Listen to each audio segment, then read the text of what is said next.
listen to the Coffee Hour. I'm Andy Bates. I'm Sarah Golseth. It is Thursday, March 28th. Opening day. It is opening day. I have a baseball shirt on today because I'm a big sports fan. Ball. Go sports team. I'm really excited. I love baseball. Baseball and hockey. March 28th. We've got some good stuff on deck today. Get to check in at Museum of the Bible. Which is a fantastic place. I finally made it there. I am... And I was really sad you weren't with me. So envious. I almost said jealous, but I don't want to go there. But yes, very envious. But you did bring me a souvenir. So I thank did. you for doing that. Because I felt bad. You got to go to the Museum of the Bible. It was a guilt souvenir. But you only had like one day at the Museum of the Bible. I understand. I had it's like 3 hours. It was not enough time. It's one of those things that takes way more time than that.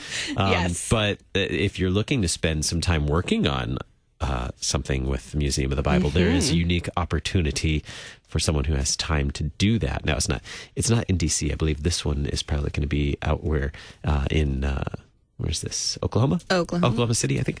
All right. Well, we'll get to that in just a moment. And also, new film opens tonight, tomorrow, depending on where you are. And so we'll talk about that in just a little bit as well. Thanks to our friends at Concordia University, Wisconsin for supporting the Coffee Hour. Find out more about Concordia University, Wisconsin at cuw.edu. Joining us by phone this morning, Dr. Jeff Kloa. He's Chief Curatorial Officer for Museum of the Bible. Dr. Kloa, thanks for being our guest this morning and checking in with us. Well, great to talk with you guys again. So where has your work with Museum of the Bible taken you this year? I know you've had some travels and we've talked in the past about the care of when you find or caring for these pieces in the collection. So where has your work taken you this year? Kind of all over the place.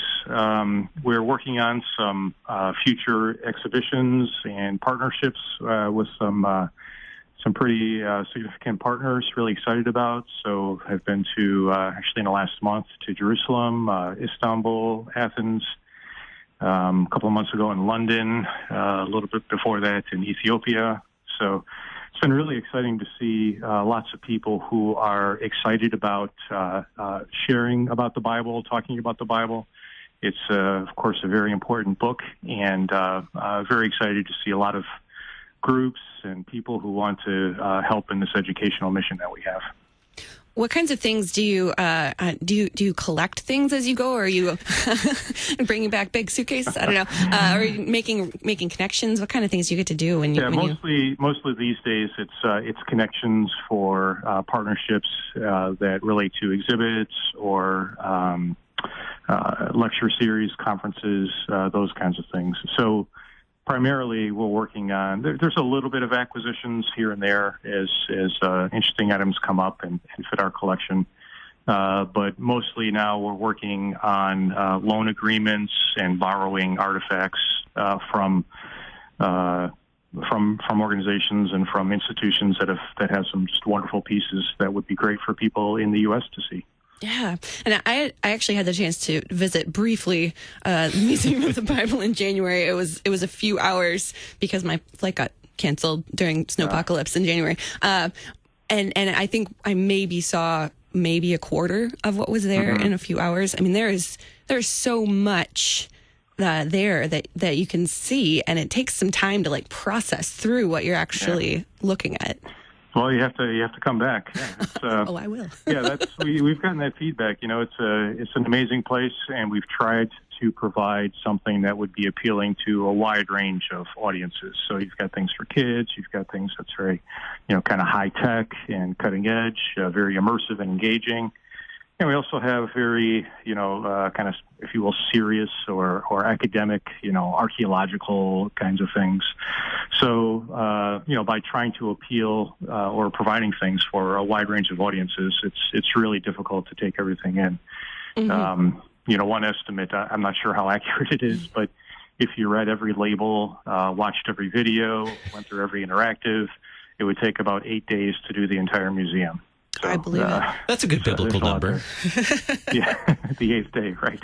There are a lot of videos, and they are really interesting. Yeah, it's fun. What's new at Museum of the Bible? Any new things happening? Sure. We have a constant run of new exhibitions that rotate around. We try to do 4 or 5 at any one time. So we are just about to open actually an art exhibition that's focused around the Stations of the Cross. Some really beautiful modern sculpture and some of the biblical background to that.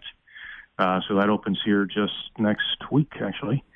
And then coming up in the late spring, early summer, we've got a fine art exhibition on, it's a really impressive collection of about 60 kind of Renaissance and post-Renaissance masterworks. And, people see these in museums all the time, but there's a rich history of why things are depicted the way they are, how they represent biblical imagery the way they do.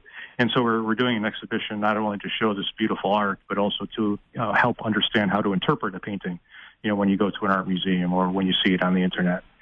We have a constant run of new exhibitions. About every 2-3 months, we open something new. And then, of course, our lecture series is a big. We've increased that significantly this year. We have a archaeologist from the Israel Antiquities Authority giving a lecture here on Sunday, and Wednesday night a lecture panel actually on religious liberty.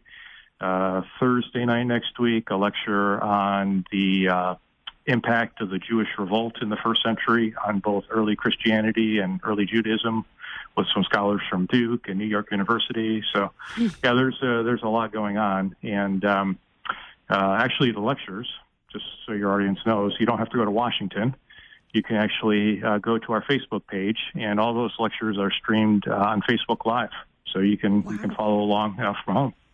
That's cool. Wow. So there are just, it seems like almost innumerable ways to engage with the Bible and to learn about particularly the history of the Bible and how it's influenced people groups, culture throughout time.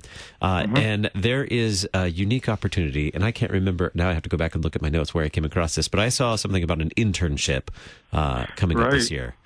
Yeah, we started our internship program last summer, and this summer we're expanding it pretty significantly for really there's about a dozen areas where, primarily college students, but maybe high school, maybe graduate school, but a lot of opportunities for people to get experience in a museum setting. Some of those, most are in Washington at the museum. We also have corporate offices in Oklahoma City, and so a couple of opportunities are based there. This is we're really excited. Actually, it's been a great response. Way too many people have applied than we have space for. But if people are interested in learning about caring for artifacts, conservation, record keeping, storage, handling, all those kinds of things, we have internships for that, both in Washington and in Oklahoma City. There's internships for educational programming at the museum, tours, training docents, that kind of a thing. There's even internships for the communications department, for the IT department, for the creative department, so graphic design and that kind of stuff, marketing, retail for our gift shop. So where was really, Museum of the Bible when I was a student? Right? I know. I'd be all over that internship. Yeah. Wow. We actually have a few interns on site already. They're kind of doing it as part of their university program. We've had a really great group of students come through. Just really high quality, very engaged, and just been a lot of fun to have around. The internships in collections sound fascinating. I mean, what a once in a lifetime opportunity, unless you work there. Right, unless you work there. How unique is that to get to work in collections, to see these artifacts from all over the world that are a part of biblical history? That's just so fascinating. Yeah, it's pretty important work. It's one thing that's been really striking to me since coming to the museum is to recognize that, these artifacts are 500, 1,000, 2,000, even 3,500 years old. They've been around way longer than you and I have been around.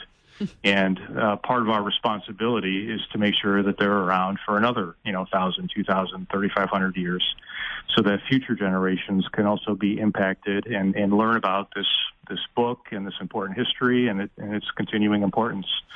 So it really feels like a responsibility, almost I guess you say a deep responsibility to make sure that not only, the present generation can learn and grow, but also future generations as well. Okay, maybe it's a good thing that these internships didn't exist when I was a student, because I would be forever remembered as the intern who accidentally broke the artifact. Remember that guy that broke that thing? Anything, yeah. Don't drop it. Don't touch it. Yeah.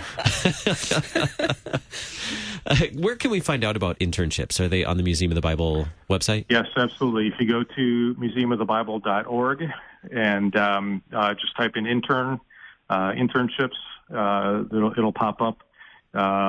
Or you can go down to the bottom of the page and click on careers is the link, and there's an application process right there.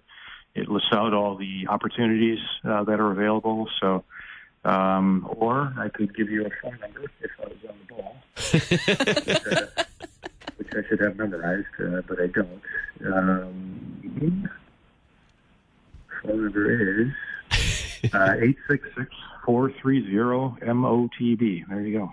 So, but yeah, just Google us at Museum of the Bible and search for internships, and it'll pop right up. Our guest today, the Reverend Dr. Jeff Kloha, Chief Curatorial Officer at Museum of the Bible. Thanks so much for being our guest on the Coffee Hour. Great. Look forward to seeing you in Washington. Thanks. Yeah. Coming up in just a little bit, new film out this weekend, tonight, tomorrow, depending on where you are, called Unplanned. Mm-hmm. We'll get the inside scoop from someone who got to preview that. Mm-hmm. You're listening to the Coffee Hour. I'm Andy Bates. I'm Sarah Golseth.